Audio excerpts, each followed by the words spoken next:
5.3 समांतर श्रेणी का क्वेश्चन नंबर 12, 13, 14 मैं समझा रही हूँ, खुद ही करना है आपको, ठीक है।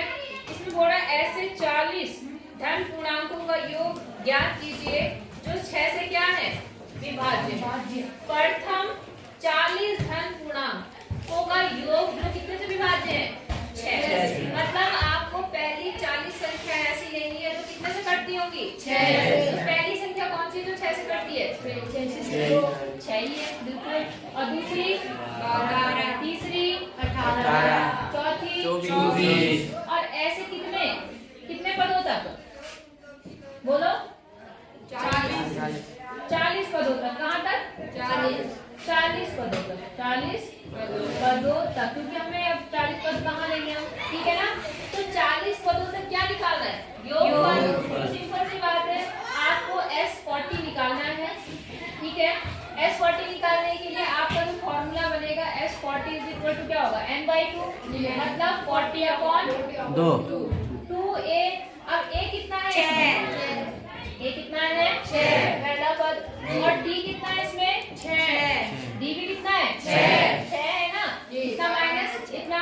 तो 2a प्लस n - 1 n कितना है 40 - 1 into d कितना है 6। अब यहाँ कितना आ गया 20। अब सॉल्व कर लेंगे, कर पाएंगे सॉल्व तो आपको आता है, बस इसे सॉल्व करके मल्टीप्लाई करके जो भी आएगा यहाँ पे आंसर दे देना। बोलो समझ में आया कि नहीं आया, आ गया कोई दिक्कत नहीं आता। दिशा 8 के प्रथम 15 गुणजों का योग, बात वही है चाहे आप गुणज बोलो चाहे क्या बोल दो गुणनखंड बोल दो, है ना। गुणज मतलब ये होता है, मतलब विभाज्य बोलो या गुणज बोलो, क्योंकि जो विभाज्य होता है वही गुणज भी होता है।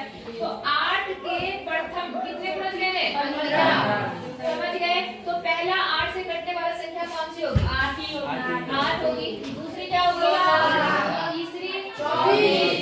तो इस तरह से आपको कितने पदों तक लेना है 15 पदों तक। कितने पदों तक 15 पदों तक, समझ गए। कभी आपको योगफल ज्ञान करना है तो वही सीधी सी बात है S15 आपको निकालना है, और S15 निकालने के लिए आपके पास A और D और N सब कुछ है, हो जाएगा समझ में आया ना। N क्या है 15 है, मतलब 15/2 नहीं है, वो तो फॉर्मूला है ना। N कितना है 15। बात समझ में आ गई। पहला पर यहाँ से हो जाएगा, डिफरेंस आपका यहाँ से हो जाएगा, हो जाएगा नहीं हो पाएगा। 50 के बीच की विषम संख्याओं का योग। सिंपल सी बात है, विषम संख्याएं आप जानते हो कौन सी होती है जो 1 3 है ना। तो कितनी लेनी है 1, पहला क्या है आपका 1, फिर क्या होगा 3, फिर क्या होगा 5। इस तरह से करते करते कहाँ तक लेना है, कितनी संख्याओं तक लेना है 50 नहीं 50 के बीच, 1 और 50 के बीच। तो 1 और 50 के बीच लेना है, तो पहले तो 1 नहीं देंगे आप, बात समझ में आ गई। सॉरी 0 और 50 के बीच, 1 और 50 के बीच नहीं है। तो 0 और 50 के बीच पहली संख्या तो क्या हो गई 1, और आखिरी संख्या क्या बनेगी 49 शाबाश 49 हाँ है ना। और आपको इनका क्या निकालना है योग। आप इसमें क्या करना पड़ेगा, देखो इसमें n नहीं दिया है, आपको दिया है n दिया है, तो ये 49 कैसे दिया n दिया है क्या है इनके पदों तक योगफल निकालो।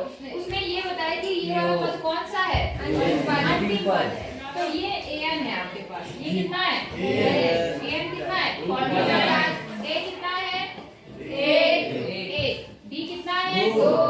समझ गए।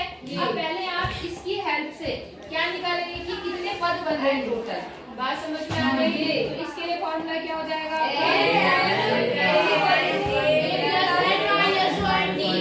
समझ गए। ठीक है, अब यहाँ पे an कितना है आपके 49 बराबर और 2। समझ में आई बात। ये प्लस का है, इधर आके क्या हो जाएगा यहाँ कितना हो गया 48 बराबर n माइनस 1 और d कितना देखो मल्टीप्लाई भी करके क्या हो जाएगा भाग। यहाँ कितना हो गया 2 4 n -